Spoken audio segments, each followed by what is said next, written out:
Pour finir ce journal, vous le savez, désormais tous les lundis, nous vous faisons découvrir un artisan. Aujourd'hui, rencontre avec Maryse Corroir à Brignoles. Vous allez le voir, elle rend les fleurs éternelles. Le reportage de Patrick Deus et Franck Farrugia. C'est au Canada, il y a une vingtaine d'années, que Maryse a découvert la technique de la fleur sublimée. Le but étant d'enlever l'eau sans altérer les cellules qui contiennent l'eau. En fait, c'est ça qu'on appelle la sublimation. C'est le passage du corps de l'état solide à l'état gazeux sans passer par l'état liquide. Une fois ce processus achevé, place au traitement, un secret de fabrication à peine défloré. C'est une sève que je fabrique et qui vient à l'intérieur prendre la place de l'eau.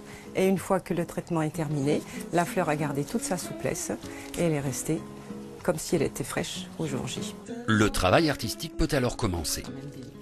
Je garde la fleur centrale et je peux travailler avec les pétales de plusieurs autres fleurs pour pouvoir grossir et donner du volume. Ça, par exemple, ça va s'appeler, c'est un glamélia. Un glamélia, c'est une fleur unique qui peut prendre des dimensions énormes.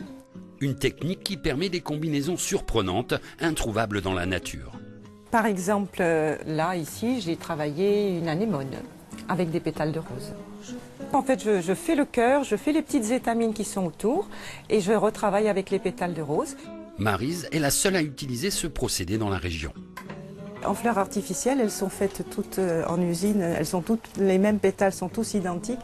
La fleur naturelle, elle a vraiment sa particularité, sa spécificité. Il n'y a pas une fleur de la même grosseur, de la même taille, il n'y a pas une fleur pareille. Et puis, bon, la nature, je respecte la nature autant que je peux.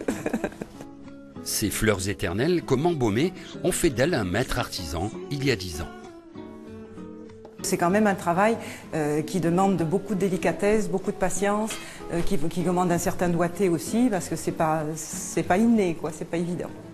Un parfum de réussite qui s'exporte aujourd'hui dans plusieurs pays d'Europe.